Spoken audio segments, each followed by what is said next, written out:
Pineapple പച്ചടി ഉണ്ടാക്കാൻ വേണ്ടി pineapple ചെറുതായി അരിഞ്ഞത്, മിക്സിയിൽ അരച്ചെടുത്തത്, അരമുറി തേങ്ങ ചുരണ്ടിയെടുത്തത്, ഇതിലേക്ക് 1/4 ടീസ്പൂൺ മഞ്ഞൾപ്പൊടി,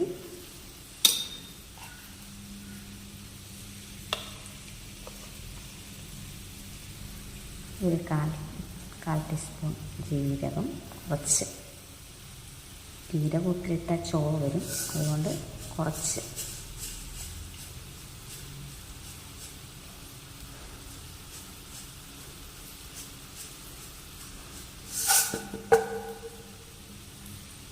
ഒരു 1/4 ടീസ്പൂൺ കടുക്.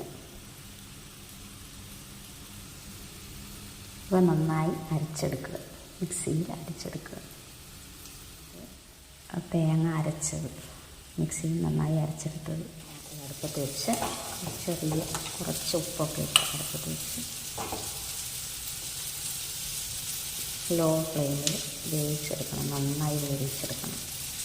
അതിനകത്ത് നന്നായി വേവിച്ച് എടുത്തത് നമ്മളെടുത്ത് വെച്ച് ആ ജ്യൂസ് പൈനാപ്പിൾ അരച്ചത് ഇതിലേക്ക് ചേർത്ത് നന്നായി ഇളക്കി ഒന്ന് തിളച്ച് വരട്ടെ.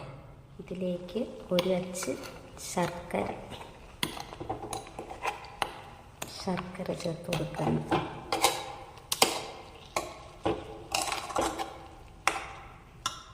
ഇതിലേക്ക് നമ്മൾ തേങ്ങ അരച്ച് വെച്ചത് ചേർത്ത്,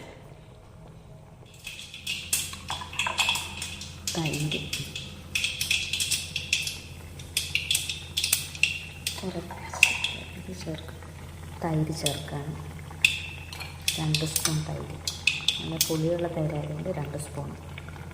ഇതിലേക്ക് 2 സ്പൂൺ തൈര് ചേർത്തു, നന്നായി ഇളക്കി ഫ്ലെയിം ഓഫ് ചെയ്തു. നമ്മൾ വറുത്ത് വെച്ച 1/4 ടീസ്പൂൺ കറിവേപ്പിലയും വറുത്തെടുത്തു.